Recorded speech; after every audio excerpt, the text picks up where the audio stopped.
All right, hello BattleTech fans. This is Travis back with the Renegade HPG podcast, and we are doing the third in this little trilogy of director's commentaries with DC Bruins, aka Sir Dub Dub. And on the first two episodes, we talked about his free hit MechWarrior film, and on the second one, we talked about MechWarrior Origins.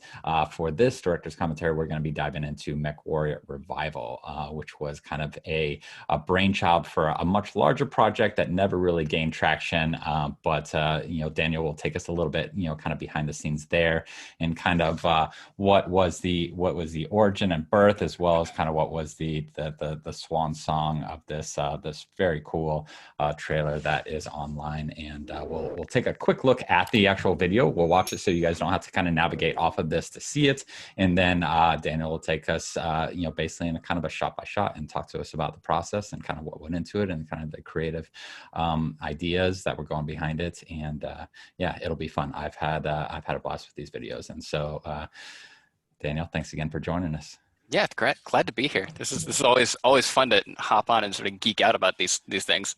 Definitely. Yeah. And there's not enough great BattleTech animation. And so you've done a great service to the community. So I'm happy to kind of bring more attention to it.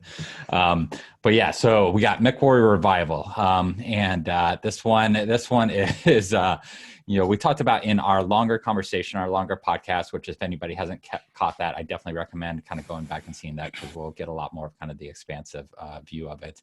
But, maybe give us a little bit of background before we kind of dive in of what was the kind of the impetus for creating this trailer, and kind of what led to actually it getting published, and what the backstory is for it, other than being really cool looking. Yeah, sure. So MechWarrior Revival actually started in the summer of 2013. Basically, I was transitioning from my junior to senior year at university, and had some time to work and kick out an art project over that time. One of the things that I wanted to do was capture the sort of raw, visceral terror that a particularly close game in MechWarrior Online sometimes had been at the time. Yeah. So basically, I took a shadow play, or a recording of one of the matches that I ended up in, and reskinned it into a narrative in a comic format about a free Rasselhog Republic Hunchback pilot, basically being the last person in her lance, trying to just desperately defend this sort of pass as an allegory or some sort of lesson about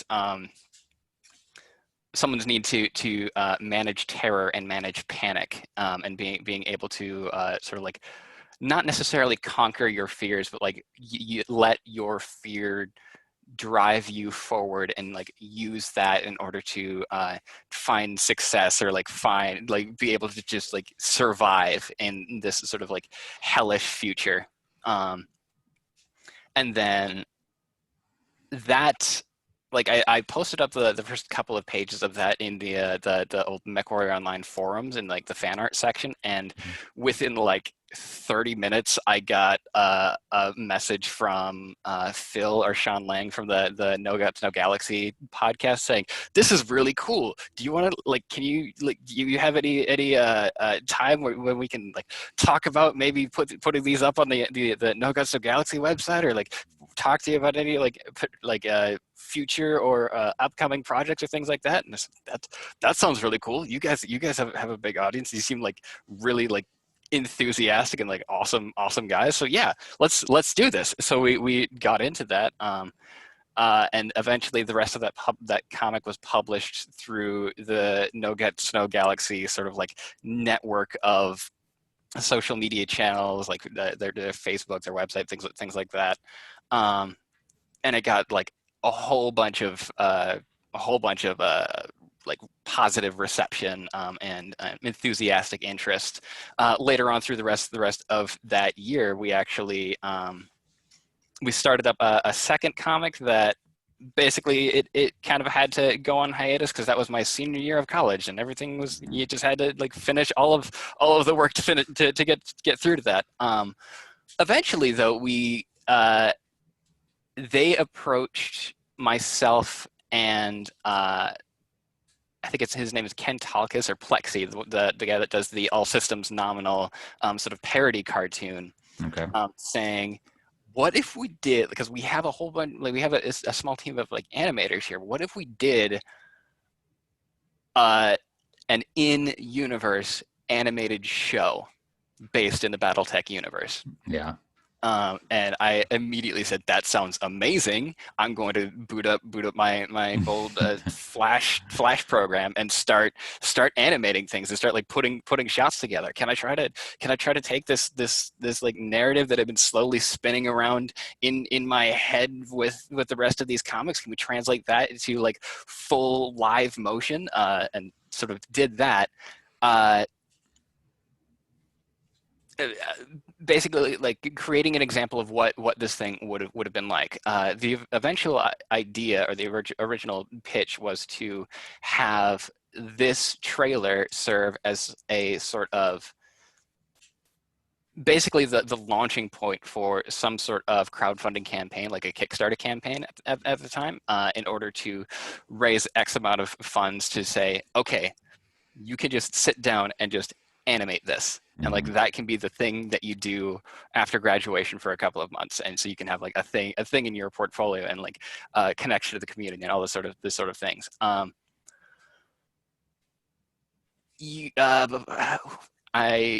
think it was Blamely Pardo that you were talking to earlier about FanWorks. Yeah. Well, Mike Stackpole. We Mike talked to Stackpole, yeah. Stackpole specifically. Yeah. Yeah. Stackpole basically brought up the exact point that we had all run into, which is whoever owns the intellectual property at the time to whatever thing you're making a fan work for, they are your gods. And if they say you cannot do a thing, it is done, and you have to move on from that. That ultimately is what happened. We had to, because it sounds like the No Guts, No Galaxy guys, they had talked to Russ Bullock at PGI and maybe even some folks at Catalyst Games or even Microsoft as to figuring out who actually owns the rights to making animated BattleTech content. Eventually, it came down to we might have to take this all the way up to the full holding company of Topps Games, the sort of like baseball card trading company that bought the BattleTech license after FASA went under. So I had in my sort of like last sort of month right before graduation, I had sent off an email to, I think it was like their legal team, their legal department, saying, "Hey, here's our idea. Can we like go ahead and try to like raise funds for this thing?" They didn't come back with any sort of like legal action or cease and desist or anything like that. I just got a very politely, very nicely worded email from, I think, the head of their legal team saying, "We're looking at our own stuff to do with this. So sorry, we can't let you pursue funding for this thing at this time." At that point, basically the trailer was essentially already done. So we, I sort of made the choice to come clean about the situation, tell the fans, tell the community, this is sort of what happens. These were the like legal barriers that stop anything in additional, like any additional content like this from being created. But hey, at least we got some cool stompy robot animation out of it. So that was sort of a fun thing to at least put out in the community. And just like watching the thing kind of explode in the first sort of week after putting it live was very gratifying to see. So awesome. I'm really glad that it is still like being referenced or like brought up to this day, up to like 6 years later, and like being at the same time like brought up as an example of something like really cool that you could do with this universe, and people just like vehemently debating the animation style that we like that I went for. Oh yeah. Oh man, this is the controversial one. Oh boy, this is the video that I have gotten. I was going to ask about it, and we talked about it a little bit in our podcast, but I was definitely going to revisit it after we're done. But okay, well, that'll be top in the priority list. So. Oh yeah, this is the one that people will point to and say, this is actually awful, and you should not continue as an artist. False. Yep, like those are like verbatim. Those are the sort of things that I've gotten, which is like that's how you know you've done something on the internet. You know, it's funny because that is a no truer statement, is that you're not kind of pushing, you're not doing anything that means anything unless people start downvoting you and kind of putting out comments. I mean, to give a quick background, as an athlete, I've won several national championships. I've coached national champions. I have some world records on some more obscure distances for indoor rowing. And I post videos, on my personal channel where I talk like in-depth, like lecture style about training methodology and what actually goes on with the body and why you should do this and not do that. And there'll be like some, 60-year-old guy who's been rowing the same way for 40 years who come and be like, you don't know what you're talking about. And I'm like, and they'll just kind of debate, and it's like, and people will just kind of go after you. And it's just but that's the internet. Everyone has a voice, especially as an artist. I love the animation style here. I like that balance between just kind of the like almost a film of real kind of practical effects and the crazy, the little bit out there animation of kind of a Macross or Robotech. I love it. There's people that I love it. There's people that don't like Star Wars. So, if there's people that don't like Star Wars and people don't like your animation, you're okay. The way that I've come to approach it finally over the years is someone loved this universe enough to tell you that you did it wrong. And that means something. Yeah, that's a great perspective. Very cool. Well, let's just see how awful this video that you made is, and then we can talk about it. Yeah. So let's go ahead and pull it up for everybody. So we'll go ahead and watch through the video, no chatting, and then we'll kind of circle back to the beginning and start breaking it down. Sure. Awesome. Let's see if I can hit the share screen button. That one, share.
There it is. Oh man, that last shot. Wow, the sound effects on the last shot, they get me every time, man. It's so visceral.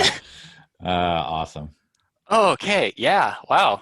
It's been a while since I've actually sat down and seen Yeah. this thing. This is a little fresh.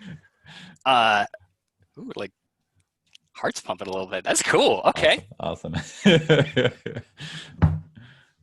Yeah.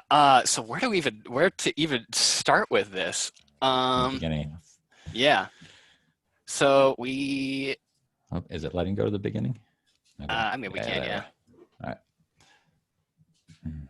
So yeah. So there's that sort of like low, awesome orchestral sound from the original No Gods No Galaxy soundtrack that was out for a little while ago. Awesome. I'm not sure if it's still available, but we got it.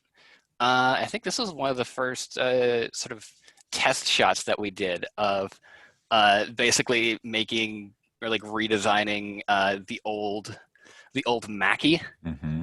uh, and just showing like that being constructed uh, as this like almost like huge or like mythological uh, entity, big old titans. Uh, and what I really like about the sort of art style that Alex Iglesias Flying Debris actually brought to MechWarrior Online, and that sort of like revitalization of the BattleTech aesthetic is he does this thing where when he's painting one of these models, in that he will basically block out the entire mech in a single like flat color. Okay. So like the entire, it's basically just like one flat shape, and then he goes in and he like cuts out with a darker color individual sort of like panels and armor, and he like carves shapes basically in 3D space or in within the light of the thing, as he's designing one of these mechs. And I wanted to emulate that sort of aesthetic style as much as I could in the admittedly limited the limited technology that this animation program allows. Mm-hmm. Adobe Flash is not necessarily known for being able to deliver super high quality, incredibly complicated drawings and details. But we'll get into that when we do like animation breakdowns. Yeah. Well, as a layman, I don't have a clue either way, but I do know that there was a comment of somebody basically saying, "Oh my God, you did this in Flash." So much Yeah, respect. So, so I got the sense that it's not a easy program to work with. it's one of those things where like about 60 to 70% of the time it is actually wonderful to work in, especially if you're doing something like storyboarding for a project where you just need to like work quickly and iterate fast and just like make something that exists in time and space and like can move around really really well. It Mm-hmm. does that fantastically. As soon as you try to go in and clean things up or add detail or add effects or anything of that sort, you have a 100% chance that the animation program will crash on you at the worst time, Mm. and you will lose all of the work that you had been doing for the last couple of hours, and it'll track down the file and corrupt the file there and sets your hard drive on fire. It's like it is legendarily finicky and odd to work with, but at the time of especially this video, it was the program that I had the most training in, and it's one that is it was like widely available to work with. And this was what, 2014? This is 2014. Yes. Okay. And then we've got this shot of Blackjack taking on an Orion, and I think this was sort of establishing. It was one of the establishing shots of how I wanted to have mechs move around in this, I guess, cinematic universe. Yeah. I think, yeah, we'll just replay it at normal speed, especially here in a sort of like snowy environment. I wanted to show that these aren't simply walking tanks, and that they do move with a little bit of life and a little bit of like active power, you know? Right. So they have weight and momentum, and it's really fun to imagine one of these machines like using the slipperiness of snow and ice to like augment a turn, sort of like place himself down, and then you see that Orion in a couple of frames there. Its foot sort of slides. Yeah, like slips over. So that was a big sort of thing that I wanted to emphasize with it. If I was going back now, I would say I would reframe both of these mechs as something much smaller than they are here. So like maybe like a flea versus a fire starter or something like that. Once I've nailed down how I wanted every mech in the universe, like by weight scale, to move around. Okay. But still, this is a fun sort of experiment. Especially there's a property of animation called squash and stretch and anticipation, where you notice I'm just scrolling through. We'll play. There's a couple frames of this Orion like leaning into that turn, and it like holds that, it builds up this tension of the motion, and then snaps it out like that. Yeah. Okay. That was a property that I had only recently really started to delve into. So it was sort of fun to get that sort of satisfying tension and release in a shot in an animation. Awesome. And then this is just a bunch of layered smoke missiles that fall down on. This one is one of the shots that I'm not going to show, folks. This is just a very rough cutout of a blackjack, and each of those individual legs is just like one singular moving piece that's just doing this. Well, you gotta hide the little stuff. Yeah, that's why it's moving awesome. quickly. Davians in a nutshell. Yeah, awesome. Which that was just a test animation that I just ripped and threw it in here because, hey, awesome. that looks cool. That's a fun thing. Yep. The Atlas of Doom, which was an incredibly fun thing to put together and animate, because there's a lot of stuff going on in this shot that we can eventually get to. Someone, I'm not sure who, eventually pointed out, this is just like the standard Windows Movie Maker transition effect, and he is absolutely right. Well, I'm still on the faded black as my almost exclusive transition in my videos here. So yeah, you gotta start somewhere. You gotta start somewhere. I had next to no experience with video editing programs at this point, and didn't have the time to go in and do like custom animated letters like you see at the beginning there. So Windows Movie Maker transitions, there you go. There you go. Too funny. I think this is actually the same image of that planet from MechWarrior Origins. Okay. It's basically just like a Photoshop painting where you just like take. Yeah, the one with all the explosions. Yeah. Yeah. Okay. Awesome. So that's just like a texture that has been warped into a sphere in Photoshop, and then just add a little bit of like rim lighting around the edge of it. A sort of rotating, ominous drop ships coming down. A straight up Ghost Bear clone of Nikolai Malthus from the BattleTech cartoon. I love it.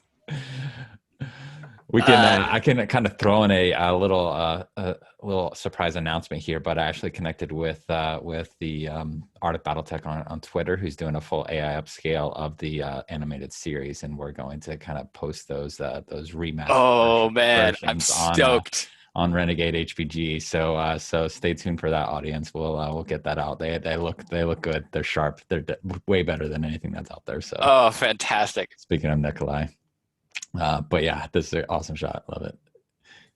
And then as always, you have to have the poor bloody infantry. I love it. That dude's really trying. It does not really help him.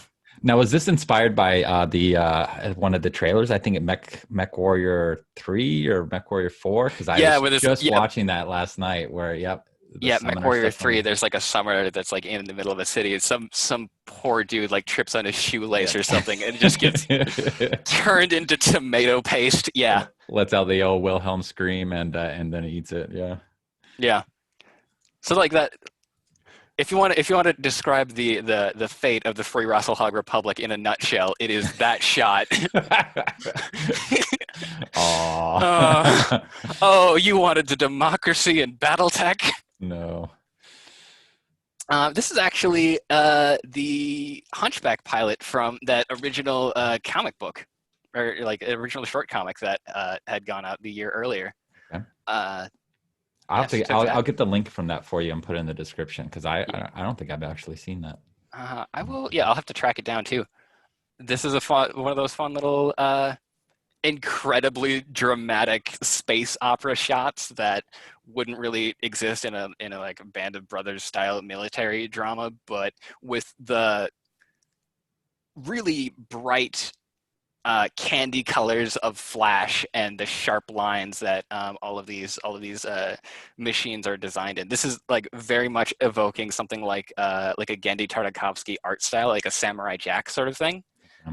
That sort of like widescreen, super cinematic, super stylized quality. That's sort of, yeah, that was sort of like the end goal, the end vision for what this project was eventually going to be. Had a little FRR flag burning, which those are actually some pretty nice little bits of fire there. Mad Cat walking around with a couple of elementals. Props to having a Mad Cat with 20 missile tubes too. It's amazing how much Mad Cat out there just goes to LRM-15 and just kind of pretends that's the Mad Cat prime. Yep. I love this shot. I love this shot of the Locust. Yeah. That was a really fun one to sit down and do. Yeah. I can again in the breakdown we'll explain why, but this is one of those shots that still stuck with me and something that I've wanted to be able to recreate now that I've like upped my skills a little bit in both 2D and 3D animation. So hopefully we'll be able to have that out sometime soon. That's a straight ripoff from one of the comics. Where you have a couple of mercenaries where like someone's holding one of them at gunpoint hostage in the middle of like a bar scene because they're going to try to steal the mechs, and this little guy's like, wait a second, give me a second, and just throws a whiskey bottle. And then that was one of the ones that you pulled up for the trading card game. Yep, CCG card. Yep. Yeah. Got the Rifleman, I got that Locust. I've actually pulled the pilots. I've gotten both the Locust and the Hunchback pilot on cards too, though I haven't shared that with anyone yet. Oh, fantastic. Yep. Actually, if there's a thing that I specifically wanted to share about this Hunchback pilot. Mm-hmm. And you also notice it in her father, the Hunchback pilot in Freehet. Mm-hmm. Both of them, like the father had like a big old like a plate over his right eye. She just has it's like a big old flop of hair. Mm-hmm. Partially that was just for like an aesthetic look, but what I really wanted to go for is that, and this would have been explained later on in the sort of development of the plot, but the Hunchback is a mech in which your entire right side of like your field of vision is just, if any of your systems or any of your sensors go bad, you're basically going to be blind on that entire right side. And especially in a sort of kind of ramshackle universe, in the ramshackle state that the FRR is in at this time, especially out like towards the periphery, they don't have a guarantee that that's actually going to work. So what do the Hunchback pilots do? They intentionally just have something covering their right side so they can, by instinct, build the spatial awareness that they need in order to like know how this machine is going to work. Oh, that's awesome. I love that. That's quality story building right there. So later on, there's going to be a shot of like the Locust pilot like tosses an apple or something to the Hunchback pilot, and she's just like staring into a fire, and she just catches it without looking up. That would have been a good time. And of course, there is internal group drama, because I mentioned earlier, we have a pair of mercenaries working with an FRR pilot who notoriously not really the biggest fan of mercenaries, Mm-hmm. because they took advantage of some not quite thoroughly written contracts in their sort of war of independence and basically bailed out in moments when they probably could have stuck around and maybe helped out the FRR a little bit. Mm-hmm. The idea was this guy and this lady have a bit of a connection that has gone back a couple of years back to the point when his unit abandoned her father Got it. in Freehet. And that's how that whole line is collapsing. So she is not happy to be stuck working with this dude. So much storytelling potential. Tops, why did you say no? Eh. They had their own things to do. It's fine. I get it. Here's just straight up, it's the Lion King opener, but you put a Locust in front of it. This is the shot. This is the one that all of the hate mail comes from. Really? Oh yeah. Oh yeah. From the okay. I know oh yeah. Coming. Oh yeah. You have a dude pulling a katana on a daishi. Mm-hmm. Two things. First, people say this guy has no chance in hell trying to take on a direwolf, as I think we discussed earlier. Like one dude versus a direwolf is not really going to make a difference.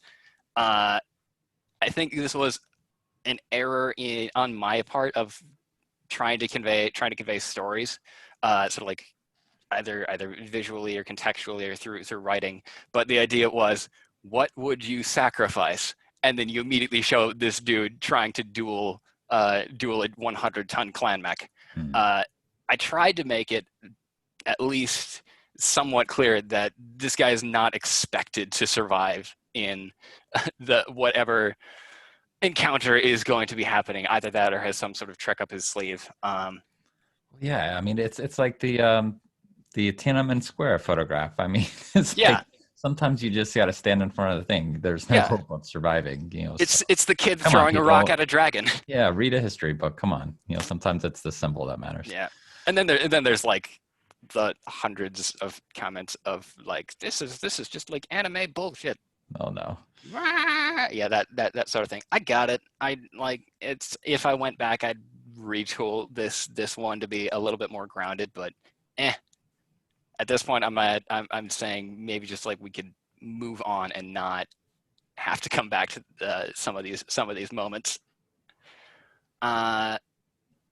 And then this is the second most talked about clip is that Hunchback just punching a mad cat off a cliff. It's so incredibly dumb. Dude, and you must revel in the joy, people. Yeah. Just revel in the joy. Yeah, like visuals. Giant stupid robots just punching the hell out of each other. Like this is also what BattleTech is. Yeah. And I studied physics for 3 semesters at least in college. That's how momentum works. Yeah. 55 tons is a lot of momentum when you got about 60 kph behind it, or 90. Yeah. Whatever it may be. Yeah, I think I might have biased myself a little bit because in my own like personal Hunchback build in MechWarrior Online, I bumped up the engine a little bit, so it's more faster than it is tough. So I was kind of reflecting that here. Whoops. Okay. Punch that, takes a mag head off the cliff, and then that shot. Love it. I'm just going to turn up the sound again so we can just... Yeah, please. Oh, so good. So good. And like that's actually was one of the easier shots for Flash to be able to handle, oddly enough.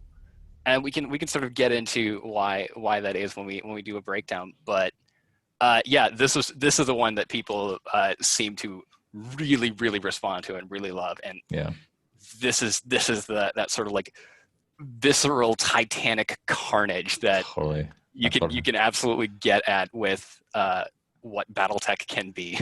Yeah, you took the words out of my mouth. I was literally thinking just Clash of the Titans right there. 100 Yeah. ton versus 100 ton. Yeah. Awesome.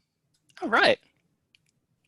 So that's a MechWarrior Revival, the one that sort of started this ridiculous foray into BattleTech animation. Glorious, not ridiculous. Glorious. Right. It's the same coin. It's just like slightly different lighting. True. Got it. All right. All right. So here, I think this is just the first one that we have pulled up is the Locust in front of a sunset, and I can sort of break down what's going on here. The way that most of the shots in Revival were built were basically by setting out a series of art assets that were layered over each other, and then moved through Adobe Flash's tweening system, which basically says this shape is here on frame 1, and then you can move it to like here it is on frame 50, and you can like change that transition, and it'll like smooth out the transition between the two. Okay. Using that system, which is honestly just like a really simple premise, you can get a whole lot of like really dynamic motion out of it. And then lastly, you basically put in a last sort of symbol that has a bit of scripting attached to it that tells the program, hey, this is actually a camera. Whatever this thing is pointed at, that's sort of where everything shows up. Okay. So we have a full like background and template of how the full shot moves, right? Like that's what the working file looks like. Okay. But then I'm just gonna pull that down a little bit so I can hit the commands here. Then when you actually go in and sort of export the video, you get that sort of motion. And even now we're starting to see the things that broke Flash here. There's some blurs and lighting effects that just eat up the system's RAM when you're trying to test it in a real-time environment. So we're only getting like 1 or 2 frames here. So you had to export this and like render it out as its own video. So we can actually zoom in, and there's like a lighting layer, an overlay layer to get that sort of like cool dramatic look. There's our background or our foreground motion just like coming through here. If we can click into this guy, we got a little locust running around. Yeah, this is actually made out of, this is a really good example of the sort of animation style that Flash is known for. Flash works on something called tween-based and symbol-based animation, where you have individual, like it's a cutout shape, right? Mm-hmm. It's basically like that is a specific asset that I can then drag around and like rotate, or like change the proportions of it, right? And what you do is you just say, this is where this bit is on that frame, and then you move it to the next frame, and move it to the next frame, and you have these little icons here called keyframes and transition points between them, ultimately leaving you with a sort of one moving piece that you then add on with a second moving piece. The more moving pieces, the more like dynamic motion you can get at. You have like the little torso running around, that little like bobbing motion.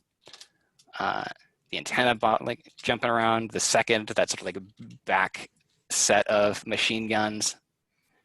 And then each of these legs is actually its own sort of embedded animation.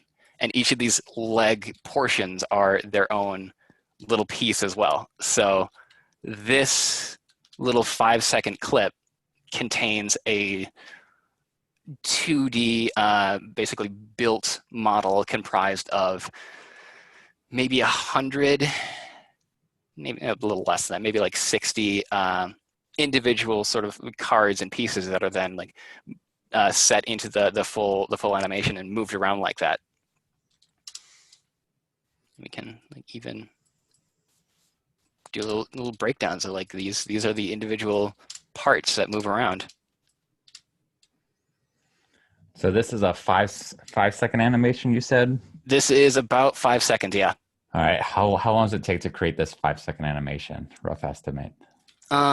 This one was a solid day's worth of work. Okay. Maybe a little bit longer to get all of the details on the Locust model. Mm-hmm. And just go back and forth, building the model, testing it frame by frame, building all the little portions of it, and then going back and putting it into like the full environment. Mm-hmm. I think this one. Where are you? There was like a particle system within this sun that was really fun to work around with. Are you way up at the top? Ah, yeah, there it is. We had to basically make our sunlight here is just a whole bunch of ovals that are just transitioning upward. Mm-hmm. So yeah, so like that's its own like small little embedded animation within itself. Very cool. Yeah, so it's all just like layered over and over. And that's sort of an idea of like a very simple, basic version of how one of these shots would have been comprised. This is a flat from the side profile shot of a mech transitioning from left to right, and all of the elements of the scene are also moving left to right. Okay. This is sort of Flash's bread and butter. It works really well transitioning things on the X and Y axis, but anytime you want to move something toward or away from the camera, you have to really work to make the program be able to emulate that sort of 3D effect. Got it. Which you can. Is that just mainly tied to the perspective change that's happening? Pretty much, yeah. Also, Flash has this kind of annoying issue where you can sort of warp shapes in one particular direction, mm-hmm. but you can't distort them based on like individual control points. So you can't warp a shape based on its perspective, right? Mm-hmm. So you kind of your solutions have to be either hand drawn or broken even further up than you would expect them to be, or just made a little bit more wonky than they probably could be. There we have our Locust running out and onto our full sort of workstation. This is a good example of a sort of hybrid system that I think I would actually like to return to when I start working on more mech animation in earnest. We have another one of these sort of plate-based or symbol-based animation for that sort of leap and slide. That's it. Yeah, mech drifting. So each of these are their own like individual little pieces broken up onto several layers that are then moved within the sort of working space to create that illusion of motion. They are then, when it transitions to that full run, it turns into a sort of hybrid animation in which you have moving symbols for, let's see if we can break that up as well. Yes, we have a moving symbol for that torso there, just bobbing up and down, right? Mm-hmm. There is another smaller bit of animation for like the antenna sort of like bobbing and weaving around. another one for that pelvis sort of moving a little bit independently of the rest of it. And then each of these legs is actually a hand-drawn, basically asset or piece of animation, right? So these are like, this is a full sort of frame that has been just like penciled in, and it just plays as its own like small little animation, right? Mm-hmm. You then clip that small animation to the rest of the mech with all the rest of the stuff that isn't necessarily changing as much in that perspective, which gives you that much more dynamic and lifelike motion.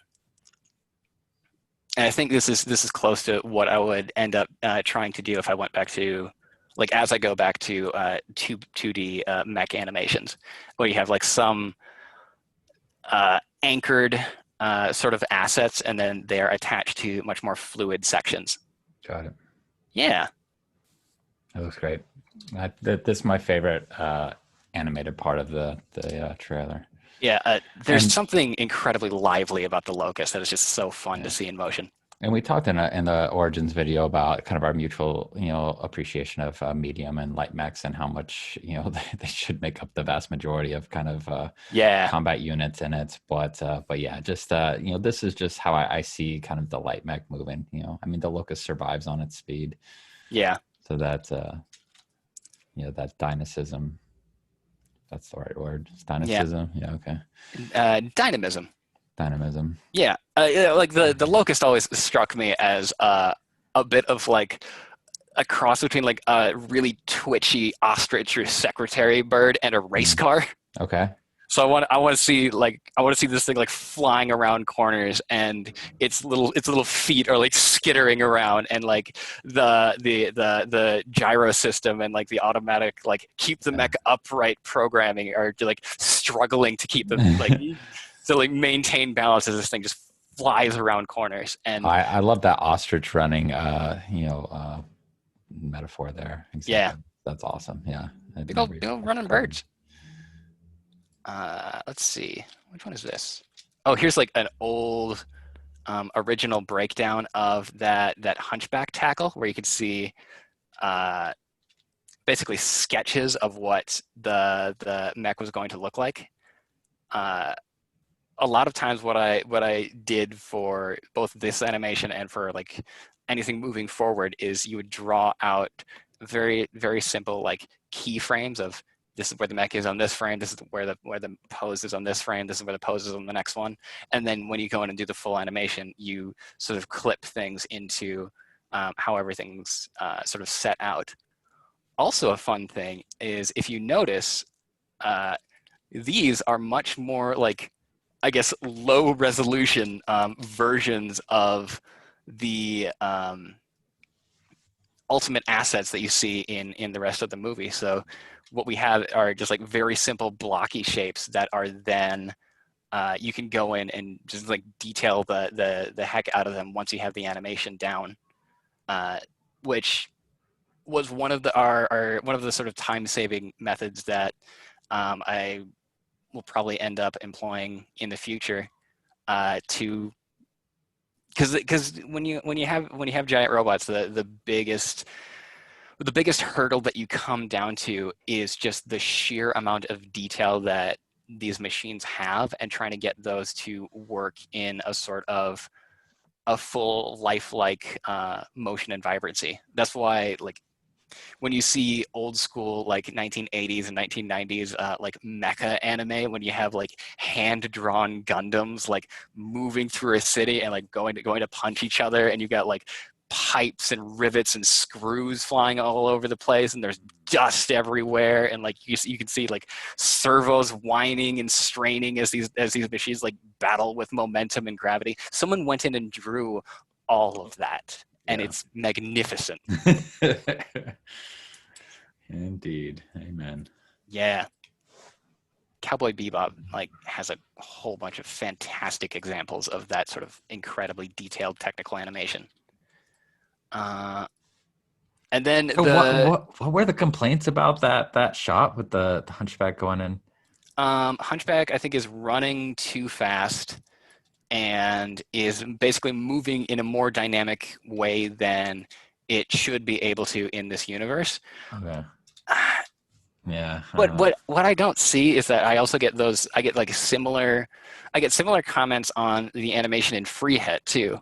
Okay. Of the mechs. The mechs are moving too fast and they feel too light and floaty, which I think these people are coming from a basis of they played a lot of MechWarrior 3, which has a very slow and cumbersome sort of animation system. It works really well for the style of that game. And I think after reconsidering and like looking in at the aesthetics of how I want to have these projects and films shape out, they do have a bit of merit, and they do have a bit of point. And these mechs, especially in Revival, are moving faster than even I would like to see them now. But I am not like my foot on the ground. This is the hill that I'm going to die on. Moment is I'm not going to make walking tanks. Yeah. But I'm trying really. They're not walking tanks. I mean, I also, before I was a rower, I was a track and field athlete, and a fairly good one. And I still run for my primary exercise now. But looking at the stride, if you look at how a sprinter runs, 200 meters or so, and then extrapolate the speed that they're going for that, and then expand that into a humanoid form running 60 kph, and it looks fine. Yeah. They're not going to be clunky. Nothing running that fast with 2 legs and 2 arms is going to look clunky. It's going to be there's dynamism to it. That's what the gyro is for, and the Neura helmet. So and if anything, maybe the stride length is long. But like the frequency is a little bit too fast, like it's stepping too quickly. But ultimately, like that's something that we can try to address in the future. Yeah, I mean, as someone who's spent many hours watching athletes move, there's no uncanny valley there for me. The movement looks good. Good. So, and like even in the lore, these machines aren't necessarily constructed in the same way that we have a lot of robots today. Mm-hmm. In that, like they're using actuators and servos, like electric motors that are usually operating on like a single rotational axis, and you connect those to the rest of the limbs, right? Yeah. Mechs are based on myomer, however you pronounce it, bundles, artificial musculature connected to an artificial skeleton. Mm-hmm. I actually took a little bit more inspiration for how I want these machines to look in my head from the show Neon Genesis Evangelion, and like the production notes that they had for that. It's a giant robot show with a lot of like crazy anime nonsense and dark themes, and like some like really fantastic, spectacular character writing. But we're getting beside the point. The giant robots in that show were very intentionally made, not so much to appear as giant robots, but as like barely caged monsters that people happen to be piloting around. And that's sort of the aesthetic that I want to go for these things. Like they're lifelike, and they move with they move with more fluidity and more soul than you would expect, while hopefully at the same time being these heavy, clunky, grounded war machines. So that's sort of the balance that I'd like to strike there. Mm-hmm. They have to feel alive, and they have to have giant cannons. Well, in the balance between a slow, clunky tank and spiders doing somersaults, we have found a good balance there. I mean, even in the original, I think it was it in the Warrior trilogy? It was either Warrior or Blood of Kerensky, where I think Allard jumps his mech onto the side of a building and reaches in to try to grab somebody. Yeah, there's a lot of agility in original BattleTech. Granted, Stackpole, has a dramatic flair to it, but still, you can't say that the original authors didn't envision a dynamic moving machine. Yeah, and like My exposure to BattleTech up until that point had been MechWarrior 4 and the books. I've never actually played a game of the tabletop, and I've never played any, or haven't to any great extent played any of the older MechWarrior games with that older animation style. So Yeah. this is the thing that this is what felt right and felt natural to me. Yeah. It is amazing how, because how vast the kind of or how broad the vectors of involvement are for BattleTech, of how many people kind of like they just haven't even touched some aspects of it, that Yeah. are like the core for some people. Yeah, totally. I've played surprisingly little tabletop in my time. I've read a lot of lore. I've played a lot of MechWarrior 2 and MechWarrior 1. MechWarrior 1 was a great role-playing game. A combination of role-playing and kind of in the cockpit. Is there a way to even find that anymore? I mean, you got to have special, like, DOS boot up systems, but Yeah. and it's just, I'm not one of those that can actually go back and kind of be able to enjoy those 30-year-old games the way, it's just, even looking at MechWarrior 2, like, I mean, I've the memories that I have for MechWarrior 2, and then I watch like gameplay videos, I'm like, oh wow, I don't think I could immerse myself the same way as I did. But yeah, MechWarrior 1 was fun. I remember my go-to, I think it was a Locust with exclusively machine guns, and you would just run up to the legs of battle masters and then just like shoot at their leg until they fell down. Just chew it apart. Yeah, because that's you were fantastic. you were too fast for them to kind of react and to shoot you back. Yeah, it was that was the glitch I found in the game. I'm sure I wasn't the only one. And then this is the breakdown of that actual circling death spiral walk, as an example of what we did to torture this program. So like, here is a very simple animation using 4 symbols making the leg of one mech walk, which is then duplicated for the other leg at basically like the midpoint of that same animation, and then it's just repeated over itself, right? So that that goes from 4 individual moving parts and layers to 8 individual moving parts and layers. You add an additional 2 more just for the rest of the mech just moving around here. For the pelvis and the torso. You do the same thing for the direwolf here. So that is 2 independently constructed symbol-based animation templates or assets, right? Yep. You then put that onto an enormous stage that is not only rotating, but has multiple sort of like levels of rotation. So there's like one asset is moving a little bit in the background, and then the next asset on top of that is moving a little bit slower to create this thing called a parallax effect, where something closer to the camera moves faster than something away from the camera. And you just you put that in the front. You draw in a whole bunch of custom hand-drawn explosions and weapons fire attack effects all over that. Some hand animated, or not hand animated, but like you import some smoke. Oh, so the smoke that is in this this animation is a series of flat smoke asset stamps that were just like made in Photoshop, imported into Flash, and then made to rotate slowly and grow a little bit larger, right? Yeah. So it does that over the full animation, and then you just copy that over and over and over again. I love it.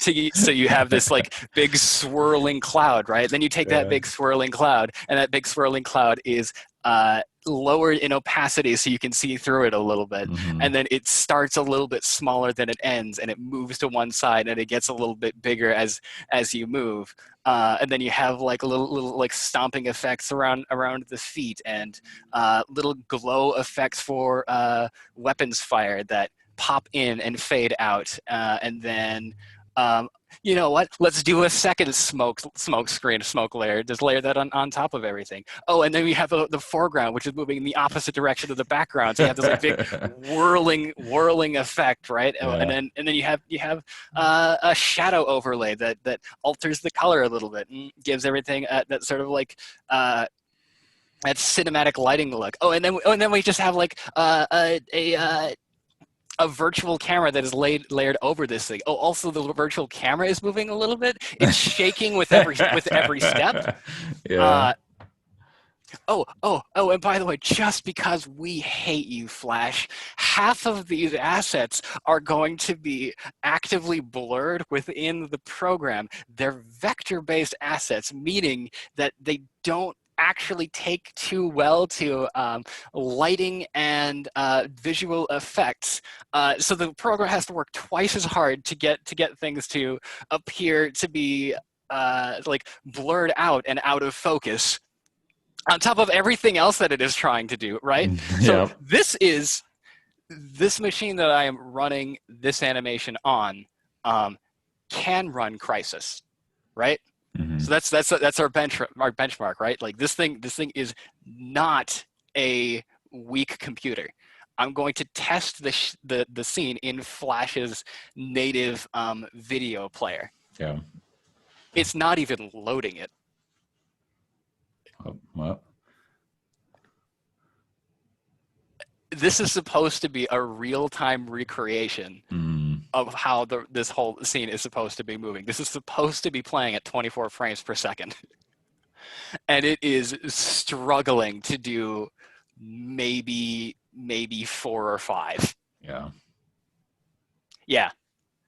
This one kind of crashed the computer a few times. Oh boy. Yeah.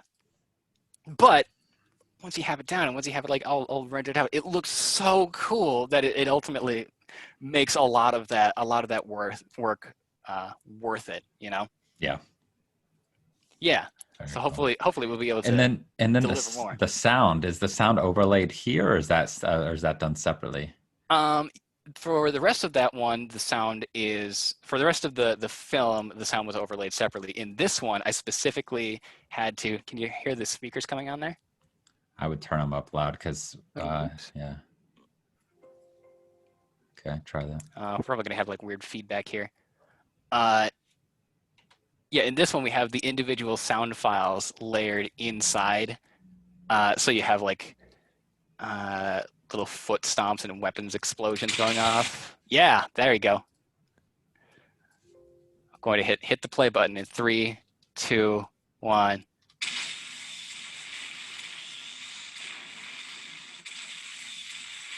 So you have that, and then there's like 4 or 5, there's like 12 layers of interlocked sounds of every footstep, every laser blast, the PPCs going off, the autocannon going off. All of these are loaded into the actual like playtime environment here. And then that's part of the actual like audio and video file export for this thing. So that also eats up a whole bunch of your computer's innards as you try to test it. So yeah, it gets crazy really fast when you try to animate giant robots in Flash. Awesome. Oh, I'm so sorry, computer. It all turned out in the end. Yeah. That's the plan anyway. Awesome. That's the hope. Yeah. So that is sort of a breakdown of how to torture Flash into giving you giant robots. Awesome. I love Yeah. it. So in the sound and soundtrack, is that something that you had produced, or is that taken from any kind of open source? Like where is all those coming from? The soundtrack was actually from the No Good Guts No Galaxy team had a sort of collection of just like orchestral album a few years ago. I'm not sure if it is still available now, but that was what I took the sound from. They said, hey, if you need like, here's some like audio files from MechWarrior Online to get all those like explosions and weapons effects, and here's a soundtrack to just slap into this thing. Great. Awesome. That's a time saver. Yeah. Okay, But of course now, because I'm just a madman or stupid or something, I just sit down and say, I just want to write my own scores for these things. I want to. So that's been the thing that I've jumped into more and more over the last year or so. So looking forward to making more giant robot stompy music. Yeah, people go visit DC Bruins on YouTube for some samples of his learning process and the audio. That's very cool there. Well, yeah, let's All right. let's dive into that movement pattern a little bit. And so we touched on a little bit while the video was playing, but just in kind of the thought process in terms of and how you're kind of animating that with the motion of the mechs. Maybe we can geek out a little bit over kind of how do mechs move? How are they supposed to move? Oh yeah, because I'm sure you, like me, like every BattleTech fan ever, has caught themselves just walking in a hallway when they think no one's looking and like holding your arms up and going, like, looking around like, yeah, I'm an Atlas, stomping around, yeah. So a lot of those actually did come down to standing up and reenacting that motion. Yeah. And then going in and trying to feel out visually how all those individual parts of the human body and then for the mech body are like moving around. I do want to, in the future, really create a delineation between the motion and the personality, not only between each individual mech and pilot, but between the weight classes as well. Okay. So I want light mechs to be almost these like almost these like barreling race cars, or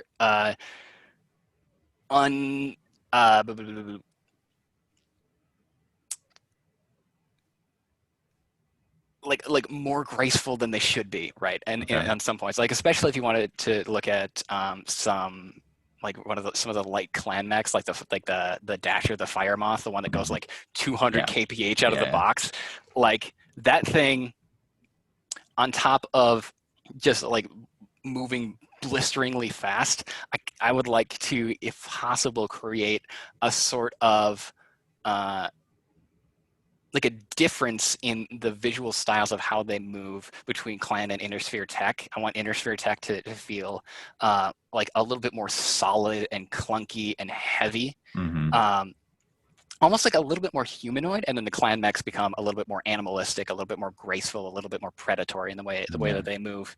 Well, that brings up an interesting point, which I had never thought about before, is in terms of bipedal motion, is looking at kind of those fast birds are about kind of where you're tapping out for the kind of max speed for bipedal motion kind of in nature. And so beyond that, you're getting into the realm where you're creating it yourself. Like there's nothing on 2 feet that's going 100 kph, much less 200 kph. Yeah. And so it's interesting, because I can imagine how 4 legs would do that.